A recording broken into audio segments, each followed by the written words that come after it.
Olá, seja bem-vindo ao Contacto Direto. Hoje vamos falar do cristianismo, cidades citadas no último livro da Bíblia, o Apocalipse. Embarca connosco nessa viagem pela Turquia para conhecer a história e a profecia. Um país em que se encontra parte da história da humanidade. Paisagens estonteantes.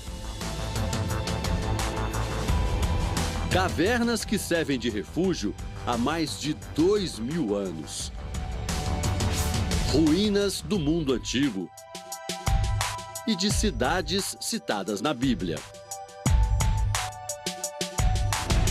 A equipe do Domingo Espetacular viajou à Turquia para uma série de reportagens que mostram as belezas e os mistérios do país.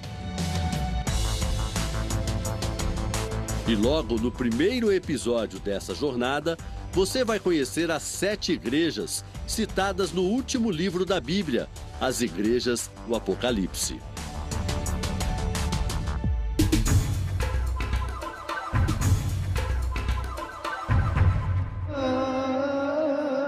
Com quase 80 milhões de habitantes, a Turquia é um dos países mais antigos do mundo. Apesar de a maioria da população ser muçulmana, a região também é rica em tesouros do cristianismo. Desembarcamos na principal cidade turca. Istambul é a única cidade do mundo dividida entre 2 continentes. Do lado de lá está a Ásia e aqui, pertinho da gente, a Europa. A cultura, o idioma, a moeda, é tudo igual. Só o que muda é o prefixo do telefone. Logo precisamos deixar a metrópole para trás. Seguimos viagem e rodamos centenas de quilômetros país adentro. Durante 5 dias, visitamos as 7 cidades do Apocalipse. Percorremos Pérgamo, Esmirna e descemos para Éfeso. Visitamos também Tiatira, Sardes, Filadélfia e, finalmente, Laodiceia. Todas essas cidades hoje recebem outro nome, mas preservam os fragmentos do início do cristianismo. O Apocalipse é o tema da novela da Record, que chega agora à fase final. Quem assiste já viu o arrebatamento. Ai, Yuri, vem logo! Quando Deus retira todos os verdadeiros cristãos da terra e também a chegada de falsos profetas e do anticristo. A palavra Apocalipse significa fim do mundo no imaginário popular. A expressão, na verdade, tem a ver com revelação. Na verdade, é um livro que conta que aquilo que estava escondido é revelado a João. E o que está escondido? Principalmente aquilo que aconteceria com a humanidade. O escritor do Apocalipse é João, um dos 12 discípulos de Jesus, também conhecido como João de Pátmos, porque escreve da ilha de Pátmos, na Grécia, onde estava preso. O apóstolo era um dos mais jovens e prediletos. Foi também o escolhido para cuidar de Maria. João levou a mãe de Jesus para morar numa região chamada na época de Ásia Menor. Era uma importante rota comercial entre a Europa e a Ásia. A cidade escolhida foi Éfeso, onde hoje está a cidade turca de Selçuk. João acreditava que em Éfeso, Maria estaria protegida da perseguição sofrida pelos primeiros cristãos. Além disso, a região já tinha conhecido os ensinamentos de Jesus através de Paulo, outro apóstolo que passou a viver por aqui. Os cristãos eram perseguidos porque os líderes do Império Romano não aceitavam os ensinamentos de Jesus. Os romanos dominavam o mundo antigo e, naquela época, eram politeístas, ou seja, acreditavam em vários deuses. A ilha grega fica no Mar Egeu, bem próxima ao território da Turquia. ela tem apenas 45 quilômetros quadrados e atualmente 3.000 habitantes. Foi por espalhar os ideais de Jesus que o apóstolo João acabou exilado na ilha de Pátimos. João havia levantado uma pregação de que o imperador não deveria ser adorado como um deus. E esta era uma legislação romana imposta com força por Domiciano, o imperador da época. O imperador Domiciano passou para a história como um dos mais violentos líderes do Império Romano. Ninguém sabe ao certo quanto tempo João passou na ilha. Acredita-se que foram pelo menos 2 anos. Foi lá que ele recebeu a revelação do Apocalipse. Jesus apareceu ao apóstolo para mandar um recado ao mundo. O livro do Apocalipse contém informações sobre o final dos tempos, o julgamento final e a segunda vinda de Cristo. No começo, Jesus registra as cartas às 7 igrejas. As mensagens foram recebidas por uma visão que Cristo deu, e é interessante que era quase um ditado, porque o Espírito de Cristo aparecia para João e dizia: o que vês, escreve e envia as 7 cartas que estão na Ásia Menor. Então ele nomeia cada uma das 7 igrejas. 7 na Bíblia é o número da perfeição. Nos primeiros tempos do cristianismo, igreja era qualquer lugar onde os cristãos se reuniam. Locais escuros, reuniões normalmente altas horas da noite, né? Tudo que pudesse dificultar que aqueles cristãos fossem descobertos como cristãos e assim pudessem ser perseguidos e até mesmo sofressem martírio. As cartas foram enviadas para os líderes do cristianismo nas 7 cidades. As pessoas se reuniam nas casas umas das outras porque as igrejas físicas que a gente conhece hoje ainda não existiam. Elas só começaram a ser construídas a partir do século IV depois de Cristo. As 7 cartas formam o livro do Apocalipse. O conteúdo dos textos tem elogios e críticas aos cristãos. É interessante que o fato do Espírito de Cristo dizer a João tanto elogios quanto advertências nas cartas exemplifica que a Igreja de Deus, em todo o seu período, houve fases em que precisava ser maiormente advertida e outras que precisava ser elogiada, incentivada. Agora, em qualquer das situações, quer seja elogiando ou advertindo, Deus está preocupado com a salvação do ser humano.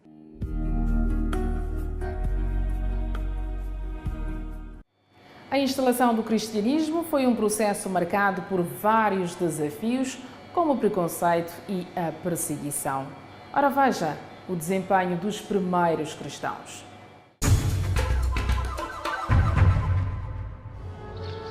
Nosso roteiro pelas 7 cidades começa por Éfeso, no extremo oeste da Turquia. A localização fez da cidade um importante centro de comércio e negócios para a época. As casas eram construídas em terrenos inclinados, de maneira que uma não atrapalhasse a visão da outra. No mundo antigo, aqui também ficava o templo de Ártemis, a deusa grega da caça. Hoje restam apenas ruínas, mas ainda é possível perceber a dimensão da obra. Foi neste ambiente que João se tornou um incansável peregrino na divulgação do Evangelho. Encontramos turistas brasileiros passeando por Éfeso, emocionados por estar em um local tão importante na história bíblica. Quem é cristão, a questão emocional é incontrolável.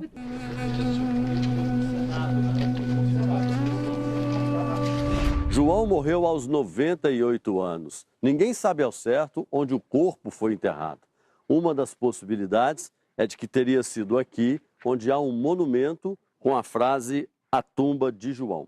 Apesar da ausência de provas da arqueologia de que os restos mortais do apóstolo estejam aqui, este é um dos locais mais visitados pelos peregrinos cristãos. Séculos depois da morte de João, um santuário cristão dedicado ao apóstolo foi construído a poucos metros do templo de Ártemis.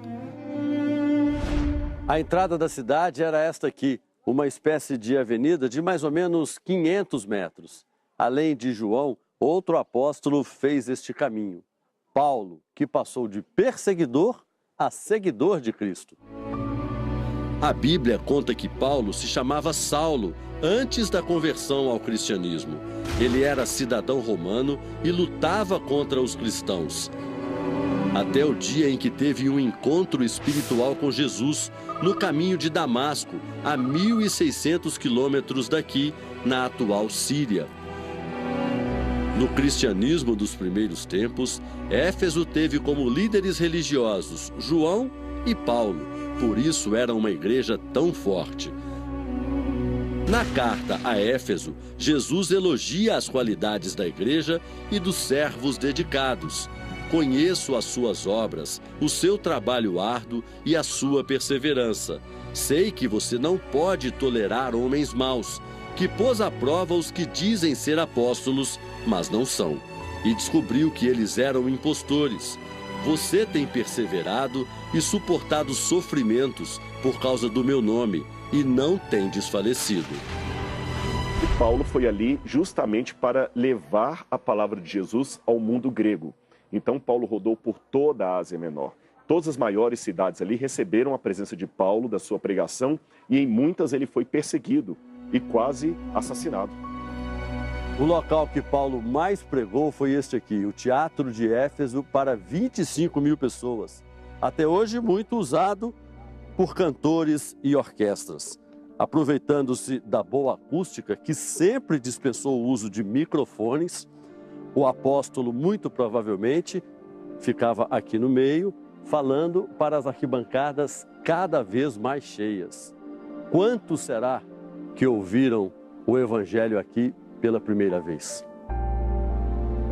O imponente teatro foi palco de uma importante passagem bíblica, a revolta dos ourives, encabeçada por Demétrio, um comerciante que ganhava muito dinheiro vendendo miniaturas em ouro e prata do templo de Ártemis, e se revoltou com os avanços de Paulo. O cristianismo ganhou força e, consequentemente, os homens que vendiam lembranças da religião pagã viram as vendas despencar. Vieram, numa das pregações de Paulo, eles se misturaram ao povo nas arquibancadas, e quando Paulo começou a discursar, eles começaram a gritar: fora, fora, Ártemis é a nossa deusa, Ártemis é a deusa da cidade. Com isso, Paulo foi obrigado a se calar e a se retirar.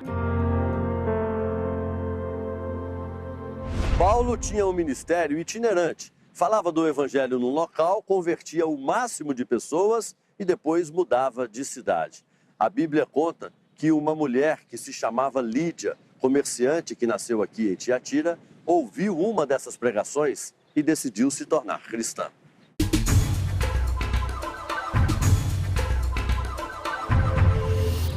O caso ocorreu na região de Tiatira, atual cidade de Aquissar. O município moderno tem cerca de 170 mil habitantes. As ruínas de Tiatira foram descobertas em escavações realizadas 43 anos atrás. Lídia foi uma das primeiras pessoas convertidas em Tiatira. Ela se batizou com toda a família, tornou-se um exemplo na religião. Tiatira também é citada na Bíblia como palco de um duelo entre o bem e o mal naquela época, mas ainda comum nos dias de hoje. Enquanto Lídia se tornava um exemplo de mulher para o cristianismo, outra moradora da cidade, Jezabel, levava os cristãos a cometerem os pecados do mundo. Em um trecho da carta a Tiatira, que aparece no Apocalipse, Cristo afirma: mas algumas poucas coisas tenho contra ti, que deixas Jezabel, mulher que se diz profetiza, ensinar e enganar os meus servos, para que forniquem e comam dos sacrifícios da idolatria. Não se sabe exatamente quem foi Jezabel. Para a teóloga, o texto faz menção à esposa do rei Acabe de Israel, que tinha fé em outro Deus e acabou influenciando o marido. Jezabel traz consigo a adoração, por exemplo, a Baal, que era um deus do povo dela. E resultado, Acabe, que é rei de Israel, passa também a adorar Baal. E sendo assim, ele se contamina aos olhos dos israelitas e aos olhos de Deus mesmo, por ele deixar de adorar apenas a Deus e de adorar a outros deuses. Portanto, o texto seria um alerta sobre os erros da igreja local e os cuidados que os cristãos precisam ter para não serem enganados por pessoas próximas. Hoje a prosperidade comercial independe da crença religiosa, mas na cidade antiga não era assim. Como a maioria dos comerciantes cultuava outros deuses, se aliar a eles era um atalho para uma vida econômica mais confortável. Ou seja, os cristãos viveram um dilema. O que era mais importante, a sobrevivência econômica ou a independência espiritual? Os ensinamentos do cristianismo chegaram ao Capitólio nos Estados Unidos. Uma proposta de um ex-jogador de basquete que pretende convencer os homens mais poderosos da política a se reunirem para estudar a Bíblia. Um aperto de mãos muito esperado, um encontro histórico. A primeira vez que um presidente americano e um líder do fechado regime norte-coreano se reúnem. Donald Trump e Kim Jong-un estiveram juntos em Singapura, no Sudeste Asiático, no último dia 12. Os dois assinaram um acordo pelo qual a Coreia do Norte se compromete a desistir das armas nucleares. Mas até chegar aqui foi mais de um ano de tensões entre os dois países, com ameaças perigosas dos dois lados. Muita gente temia um confronto nuclear nunca visto no mundo. E até mesmo os analistas políticos mais experientes não achavam que um acordo poderia acontecer. Em outras palavras, acreditar em um final feliz nessa situação seria visto como uma questão de fé e não de razão. Um grupo de estudos bíblicos americano é um exemplo de como a fé pode ter resultados reais no mundo da política. Quando este homem fala, algumas das pessoas mais poderosas do mundo param para ouvir, incluindo o vice-presidente dos Estados Unidos, Mike Pence, e o próprio presidente Donald Trump. Por isso, Ralph Drollinger é considerado um homem muito influente nos Estados Unidos. O trabalho do pastor Drollinger chegou até o centro das decisões no país mais poderoso do mundo. E uma vez por semana, um grupo se reúne aqui na Casa Branca para estudar a Bíblia. As aulas são ministradas por Drollinger, que recebeu o apelido de professor. Ele fala sobre como os ensinamentos do livro sagrado se aplicam à vida e ao trabalho dos servidores públicos.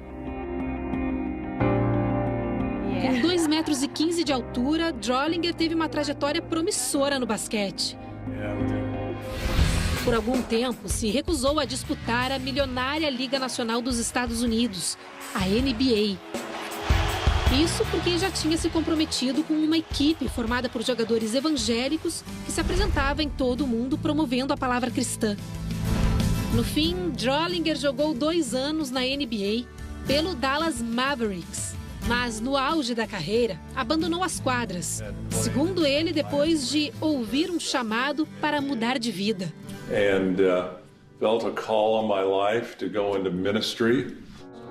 O pastor recebeu nossa equipe na capital americana, Washington.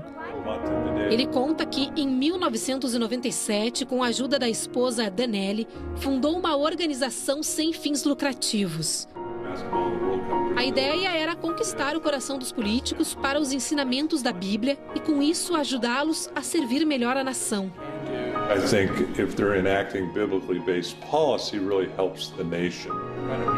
Drollinger se sente abençoado por Deus lhe ter proporcionado essa possibilidade e afirma: este é o trabalho da minha vida. A fé torna realidade aquilo que muitas vezes parece impossível. É essa a ideia que o ex-jogador de basquete quer incutir nos governantes, até no considerado mais poderoso de todos, Donald Trump. A organização já conta com 64 representações. O pastor já influenciou centenas de políticos, além de funcionários de carreira nos órgãos públicos do país. O grupo se chama Capitol Ministries, ou Ministérios do Capitólio em português. uma referência ao prédio onde funciona o Congresso americano. Ralph Drollinger não costuma revelar quem se aconselha com ele, a não ser que o político autorize. Sabemos da existência do grupo de estudos da Bíblia porque o assunto ganhou as páginas da imprensa internacional no começo de abril. Os encontros acontecem semanalmente e, por questões de segurança, são sigilosos. Entre os frequentadores estão o vice-presidente Mike Pence, o secretário de Estado Mike Pompeo, o secretário de Justiça e procurador-geral Jeff Sessions e a secretária da Educação Betsy DeVos.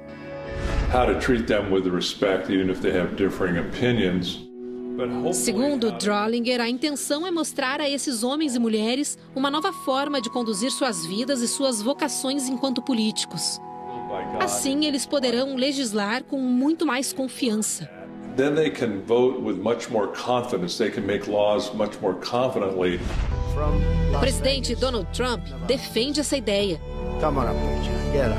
Neste vídeo, gravado na Casa Branca, ele apresenta o ex-presidiário John Pounder, preso por assalto a banco.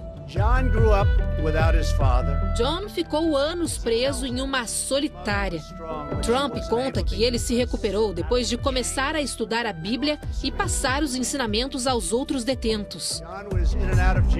Assim, graças ao poder da oração, o que antes parecia totalmente improvável aconteceu. John se regenerou. Trump diz então que John é exemplo de que, para resolvermos os muitos e muitos problemas e grandes desafios, a fé é mais importante que o governo. E nada é mais poderoso do que Deus. Reflexões como essas estão no Ministérios do Capitólio. A organização não autoriza nenhum tipo de registro das aulas, mas 2 senadores nos receberam em seus gabinetes para conversar sobre os estudos. James Lankford participa há 7 anos. Ele explica que o livro sagrado ensina a tratar as pessoas com humildade e mostra que um líder sábio está focado em servir, não em ser servido. A person that's focused on serving more than a person that's focused on being served. Lankford argumenta que as pessoas se preocupam pouco com o lado espiritual e que os estudos da Bíblia contribuem para a vida como um todo. Ele, por exemplo, aprendeu a lidar melhor com a família, a ser honrado com o próximo e humilde nas relações pessoais. How to be able to deal with honor each other, how to deal with humility. Já o senador Steve Daine está envolvido com o grupo há quase 4 anos. And we share breakfast together. Daine conta que os participantes discutem princípios como a humildade, a integridade e a bondade. Para o senador, qualidades necessárias especialmente para quem exerce o poder. Amongst our leaders. Hoje, os ministérios do Capitólio reúnem cerca de 60 deputados e senadores americanos de 2 dos principais partidos dos Estados Unidos, o Democrata e o Republicano. Além de 12 dos 17 integrantes do gabinete presidencial dos Estados Unidos. Os políticos deixam de lado as rivalidades partidárias para focar no livro sagrado. Há ministérios do Capitólio em 42 das 50 capitais americanas. Em outros países, já são 24 representações. Em agosto, a organização inaugura um ministério em Brasília. Aos 63 anos de idade, o pastor não pensa em parar. Ele explica que os ensinamentos da Bíblia são necessários não só para os Estados Unidos, mas para líderes de todos os países. Por isso, o objetivo de Ralph e Danelli Drollinger é levar os ministérios do Capitólio para todo mundo. Drollinger costuma passar lições de casa a outros alunos que não conseguem comparecer todas as vezes. É o caso do vice-presidente Mike Pence. O presidente Donald Trump não vai aos encontros na Casa Branca, mas é cristão e se comunica com Ralph Drollinger por meio de notas escritas de próprio punho. He'll write me notes back on my written Bible studies, encouraging notes. Segundo o pastor, Trump pretende participar quando a vida estiver mais calma. He wrote me, when things settle down. Vida mais calma? A notícia dessa semana pode ajudar bastante. O Contacto Direto de hoje termina aqui. Muito obrigada pela sua companhia. Até para a semana.